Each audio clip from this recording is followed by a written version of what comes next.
Hello student, welcome back. आज हम बात करेंगे एपिडर्मिस एंड द बार्क या फिर the cork of the tree. ठीक है, तो ये हो जाएंगे प्लांट टिश्यू के प्रोटेक्टिव टिश्यू के पार्ट। ठीक है, यानी कि ये एक अलग से हमें पोर्शन समझना है तो प्लांट टिश्यू का ही। ठीक है, बट ये एक टाइप का प्रोटेक्शन प्रोवाइड करते हैं। कैसे?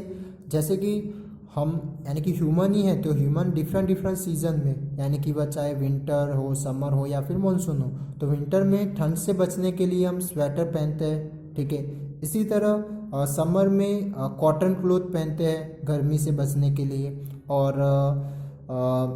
मानसून में हम रेन कोट पहनते हैं। तो इस तरह से हमारी बॉडी को प्रोटेक्शन प्रोवाइड करते हैं। ठीक है, तो अब इसी तरह जो प्लांट है, तो प्लांट को भी इन डिफरेंट डिफरेंट सीजन से उन्हें भी प्रोटेक्शन चाहिए। तो वह प्रोटेक्शन कौन देता है? तो उनकी बॉडी के सराउंडिंग यानी कि एक्सटर्नल पार्ट पर कुछ लेयर डेवलप होती है, और उस लेयर में से दो लेयर होती है। एक होता है एपिडर्मिस और एक होता है द बार्क, या फिर उससे दूसरा बोलना हो तो हम कॉर्क भी बोल सकते हैं। तो ये एक टाइप के प्रोटेक्टिव टिश्यू हो जाएगी। क्या हो जाएगी? प्रोटेक्टिव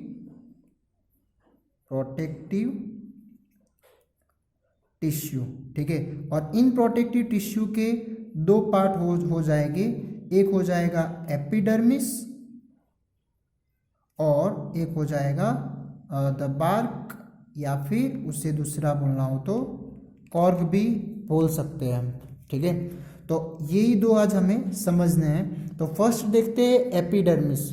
तो शॉर्ट में ये क्या हो जाएंगे? प्रोटेक्टिव टिश्यू, जो एक्सटर्नल कंडीशन या फिर सिचुएशन में वो क्या करते हैं?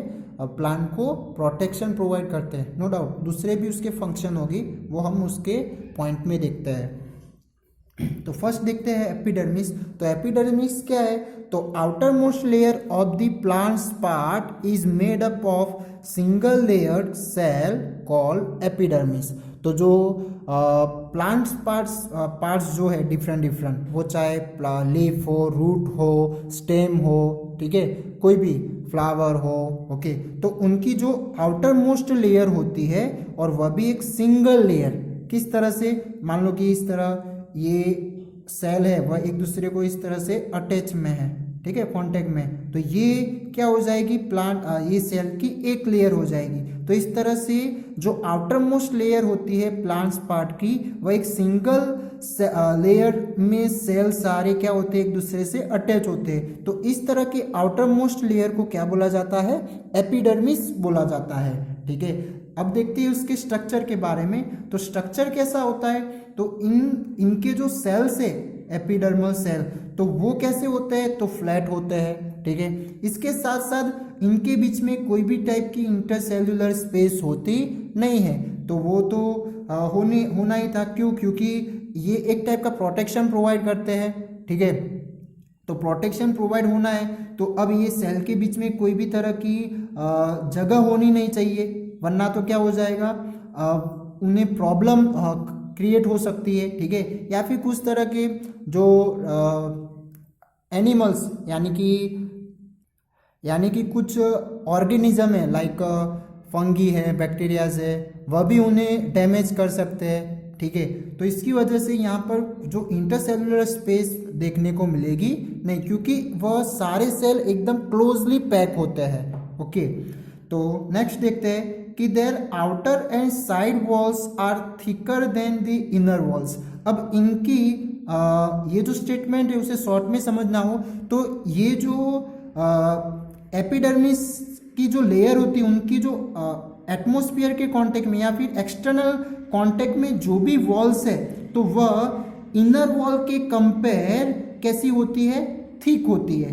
ओके, क्यों ऐसा? क्योंकि उन्हें प्रोटेक्शन प्रोवाइड करना है। मान लो कि एक सपोज कर लो कि ये एक एपिडर्मल सेल है, ठीक है, लीफ का एपिडर्मल सेल है। मान लो कि ये एक लीफ हो गया। ठीक है, तो चलो यहाँ पर एक छोटा सा दिखा देता हूँ, ये एपिडर्मल सेल। ठीक है, तो ये मान लो कि ये सरफेस एटमॉस्फेयर के कांटेक्ट में है, और ये क्या है? इनर, यानी कि लीफ के अंदर है। ठीक है, तो अब ये इनर वॉल और जो आउटर वॉल है वह इन दोनों में से कौन सा थिक होगा, तो जो आउटर वॉल है वह, या फिर दूसरा क्या, तो साइड वॉल होगी, वह भी क्या होगी, थिकर देखने को मिलेगी। तो शॉर्ट में जो एक्सटर्नल कांटेक्ट में जो भी ये एपिडर्मिस सेल के वॉल है वह इनर वॉल के कंपेयर कैसी पाई जाएगी, थिकर पाई जाएगी। ठीक है, अब नेक्स्ट देखते हैं कि epidermal cell on the aerial part of the plant often secrete a waxy water resistance layer on their outer surface. यानी कि अब यहाँ पर एरियल पार्ट बोला है, यानी कि जो एटमॉस्फेयर के कांटेक्ट में जो भी प्लांट के पार्ट है उसे क्या बोला जाएगा, एरियल पार्ट। तो स्टेम हो गया, लीफ हो गया, फ्रूट हो गया, फ्लावर हो गया, तो ये सब सारे क्या हो जाएगी, एरियल पार्ट हो जाएगी। और जो रूट है वह किसके का, वह तो सॉइल में है। ठीक है, तो अब इस तरह के जो एरियल पार्ट है वह एरियल पार्ट पर पार्ट के जो भी एपिडर्मल सेल है तो वह क्या करते हैं, तो कुछ केमिकल सब्सटेंस सेक्रेट करते हैं अपने अंदर से। और कैसा होता है, अब वैक्सी टाइप का केमिकल सब्सटेंस होता है। और वह किस तरह हेल्प करता है, तो वो एक वाटर रेजिस्टेंस होता है जो पानी को उन पार्ट से लूज होने देता नहीं है। ठीक है, तो उनके आउटर सरफेस पर एक वैक्सी नाम का जो ज्यूसिस होता है या फिर केमिकल सब्सटेंस होता है वह क्या करते हैं, सेक्रेट करते हैं। और ये जो इस तरह का जो केमिकल सब्सटेंस है उसे बोला जाता है क्यूटिन। क्या बोला जाता है उसे, क्यूटिन। हम उसे देखने वाले हैं यहाँ पर, बट अभी याद रखना कि इसे क्या बोला जाएगा, क्यूटिन बोलते हैं। ठीक है, जैसे कि आपने आगे देखा था लिग्निन। ओके, तो इसी तरह यहाँ पर भी एक क्या है, क्यूटिन है। ठीक है, अब इसके फंक्शन देखते हैं। तो फंक्शन क्या हो जाएगा, तो सारे पार्ट को एक तरह का प्रोटेक्शन प्रोवाइड करते हैं। ठीक है, तो it protects all the part of the plant. ठीक है, and plants of dry habitat have thicker epidermis. अब इसके साथ साथ जो ड्राई हैबिटेट वाले जो भी प्लांट है यानी कि रेगिस्तान वाले जो प्लांट होते हैं उनकी जो एपिडर्मिस होती है वह कैसी पाई जाती है, थिकर पाई जाती है। क्यों कि बने उतना कम से कम वो पानी को लूज करे। ठीक है, क्योंकि उन्हें एक तो कम से कम पानी मिलता है और उसमें भी जो ज़्यादा लूज कर दे तो वह अच्छे से ग्रोथ नहीं हो, उनका अच्छे से ग्रोथ नहीं हो सकेगा। तो जिसकी वजह से इनकी जो एपिडर्मिस सेल होती है या फिर एपिडर्मल जो लेयर होता है वह कैसा होता है, थिकर होता है। या फिर ऐसा भी हो सकता है कि जो क्यूटिन का जो लेयर होगा वह क्या होगा, बड़ा ज़्यादा थिकर वहाँ पर देखने को मिले, कि जिसकी वजह से वह कम से कम पानी को एक्सटर्नल एनवायरनमेंट में लूज कर सके। ठीक है, या फिर लूज करे ही ना। ओके, इसके साथ साथ कि वह प्रिवेंट वाटर लॉस, तो ये होगा तो वह उनके अंदर से वाटर लॉस भी क्या हो सकता है, बच सकता है। ठीक है, नेक्स्ट हम देखें तो epidermal cell on the aerial part of the plant secrete waxy secretion. यानी कि वह क्या करते हैं, तो वैक्सी सेक्रेशन नाम का एक केमिकल यानी कि केमिकल सब्सटेंस वह लूज सेक्रेट करते हैं, जिसकी वजह से एक तरह का उन्हें प्रोटेक्शन प्रोवाइड होता है कि प्रोटेक्शन यानी कि पानी कम से कम उसके थ्रू लूज होगा। ओके, या फिर होगा ही नहीं। इसके साथ साथ इसके दूसरे भी फंक्शन हो जाएंगे वैक्सी सेक्रेशन के। क्या, तो वैक्सी सेक्रेशन प्रिवेंट एक तो वाटर लॉस से बचाएगा, फिर कुछ इंजरीज हुई हो तो वह क्लियर करेगा। और इसके साथ साथ जो फंगी इन्फेक्शन होती है या फिर इस तरह के जो फंगी ऑर्गेनिज्म ऐसे होते हैं तो उनसे भी वह क्या करता है, प्रोटेक्शन प्लांट के पार्ट को प्रोवाइड करता है। ठीक है, तो ये वैक्सी सेक्रेशन के ये 3 यूज हो जाएंगे। कौन से, water loss, injury and fungi infection. Okay, अब ये जो नेक्स्ट देखते हैं कि plants growing in desert have a cuticle. अब ये क्यूटिकल क्या है, तो जो लेयर ऑफ क्यूटिन है उसे क्या बोला जाएगा, क्यूटिकल बोला जाएगा। ठीक है, तो जो भी डेजर्ट के प्लांट जो ग्रो होते हैं तो उनके पार्ट के ऊपर क्या होगा, ये क्यूटिकल का लेयर पाया जाएगा, यानी कि क्यूटिकल पाया जाता है। तो जिसकी वजह से क्यूटिकल क्या है, तो लेयर ऑफ क्यूटिन। तो क्यूटिन क्या है, तो क्यूटिन इज वैक्सी मटेरियल या फिर वाटर रेजिस्टेंस है। ठीक है, तो एक टाइप का वैक्सी मटेरियल है जिसकी वजह से वाटर रेजिस्टेंस होता है। ओके, नेक्स्ट देखते हैं कि epidermal cell of the roots form hair like structure. तो ये तो बात थी कुछ डेजर्ट के प्लांट के बारे में, ठीक है, कुछ पार्ट के बारे में। ओके, अब हम बात करते हैं जो रूट, हमने अभी बोला कि जो एपिडर्मस सेल होते हैं या फिर एपिडर्मिस जो टिश्यू होते हैं वह प्लांट के सारे ऑल पार्ट पर पाए जाते हैं, ठीक है। तो अब रूट्स में उस रूट को प्रोटेक्शन तो प्रोवाइड करेंगे, बट इसके साथ साथ एक और भी इसका फंक्शन हो जाएगा। क्या फंक्शन हो जाएगा? तो पानी को एब्जॉर्ब करना। क्या करना? पानी को और अच्छे से एब्जॉर्ब करने में वह हेल्प करते हैं। किस तरह से? तो जो एपिडर्मल सेल होते हैं वह रूट के सराउंडिंग हेल लाइक स्ट्रक्चर या फिर हेल लाइक प्रोजेक्शन वह क्रिएट करेंगे। किस तरह के? तो आप इस तरह भी समझ सकते हैं, जैसे कि मान लो कि कोई रूट है तो उसके सराउंडिंग इस तरह की हेल लाइक प्रोजेक्शन भी आपने देखे होंगे, ठीक है। तो ये जो हेल लाइक प्रोजेक्शन होती है तो वो और भी अच्छे से क्या कर सकता है? पानी को एब्जॉर्ब कर सकता है, ठीक है। तो इस तरह से ये रूट पर एपिडर्मल सेल तो प्रोटेक्शन तो प्रोवाइड करेंगे, बट इसके साथ साथ एब्जॉर्प्शन में भी हेल्प करते हैं, ठीक है। तो long hell like parts increase absorption surface, तो इनकी वजह से एब्जॉर्प्शन सरफेस भी इंक्रीज हो जाती है, ठीक है।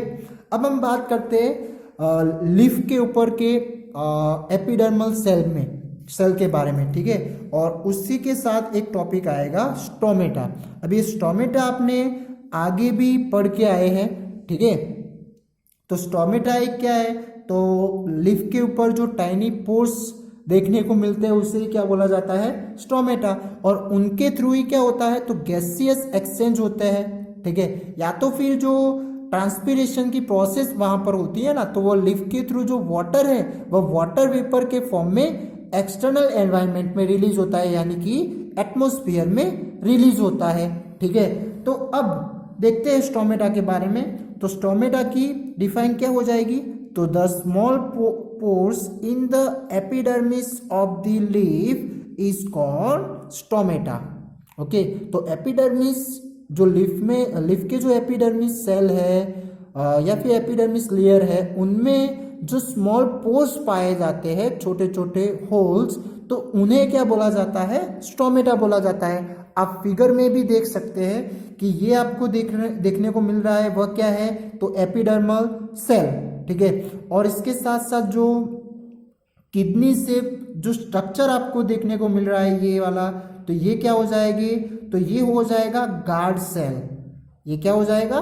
Guard cell. तो ये गार्ड सेल क्या करते हैं? तो इस स्टोमेटा को कंट्रोल करते हैं कि जब उसे, क्योंकि ये स्टोमेटा क्या है, हर टाइम वो ओपन नहीं रहता है, जब भी जरूरत हो तभी जाके वह ओपन होता है, वरना क्या होगा? क्लोज रहेगा। तो उसे इस तरह से कंट्रोल करने का काम कौन करेगा? तो उसके सराउंडिंग ये जो गार्ड सेल आए हैं वह करते हैं, ठीक है।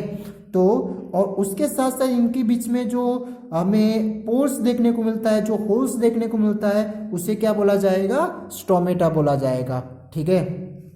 तो ये बात थी इसकी फिगर के बारे में कि स्टोमेटा कहाँ पे देखने को मिलेगा, फिर गार्ड सेल का वर्क क्या हो जाएगा, फंक्शन क्या हो जाएगा, तो वह स्टोमेटा को कंट्रोल करते हैं। ये फिल इन द ब्लैंक में आ सकता है या फिर शॉर्ट क्वेश्चन में आ सकता है कि स्टोमेटा किन के थ्रू कंट्रोल होता है? तो गार्ड सेल के थ्रू, ठीक है। आगे देखते हैं कि stomata are enclosed by two kidney shape cell are called guard cell. Okay, और इसका फंक्शन क्या हो जाएगा? तो they are necessary for exchanging gases with the atmosphere. और एक्सचेंजिंग गैसेज यानी कि हमें पता है कि फोटोसिंथेसिस के वक्त उसे कार्बन डाइऑक्साइड की ज़रूरत होती है, तो वह कहाँ से आएगा प्लांट के अंदर? तो वह लीफ से आएगा, और वह भी कौन से पार्ट से? तो स्टोमेटा से, ठीक है। और इसके साथ साथ जो ऑक्सीजन रिलीज होता है एटमोस्फियर में वह भी किन के थ्रू होगा? तो इन्हीं स्टोमेटा के थ्रू। और जो ट्रांसपीरेशन प्रोसेस होती है, यानी कि वाटर, जो वाटर वेपर में एक्सटर्नल एनवायरनमेंट यानी कि एटमोस्फियर में जो रिलीज होता है वह भी किन के थ्रू होता है? तो वह भी लीफ में स्टोमेटा के थ्रू वह क्या होता है? बाहर निकलता है, यानी कि वाटर वेपर ट्रांसपीरेशन प्रोसेस वहां पर देखने को मिलेगी। तो ये दो फंक्शन इस स्टोमेटा पार्ट्स के हो जाएंगे। तो क्या? गैसियस एक्सचेंज करने का और ट्रांसपीरेशन प्रोसेस में, ठीक है। अब हम बात करते हैं द कॉर्क या फिर bark of the tree. Okay, तो अब ये बार्क ऑफ द ट्री यानी कि बार्क कैसे बनता है, तो अब ये जो एपिडर्मल सेल होते हैं या फिर जो एपिडर्मिस टिश्यू होते हैं वह जब मैच्योर बन जाते हैं या फिर एक टाइम ऐसा आता है कि वह क्या हो जाते हैं, एक बार्क टिश्यू में या फिर बार्क सेल में कन्वर्ट हो जाते हैं। जैसे कि हमने मेरिस्मेटिक टिश्यू और परमानेंट टिश्यू के बारे में देखा था कि मेरिस्मेटिक टिश्यू क्या करते हैं, तो सेल डिवीजन प्रोसेस करते हैं, तो एक टाइम बाद वह सेल डिवीजन प्रोसेस लॉस करके वह किस में कन्वर्ट हो जाते थे, परमानेंट टिश्यू में कन्वर्ट हो जाते थे। ठीक है, तो इसी तरह यहाँ पर जो एपिडर्मिस सेल होते हैं वह भी, यानी कि प्लांट जब धीरे धीरे उसकी भी ग्रोथ होती है, वह भी ओल्ड होता है, तब वह एपिडर्मिस टिश्यू फिर धीरे धीरे कन्वर्ट होने लगते हैं बार्क या फिर कॉर्क में कन्वर्ट होने लगते हैं। ठीक है, जिसकी वजह से ये बार्क के जो सेल होते हैं वह कैसे पाए जाते हैं, डेड सेल पाए जाते हैं।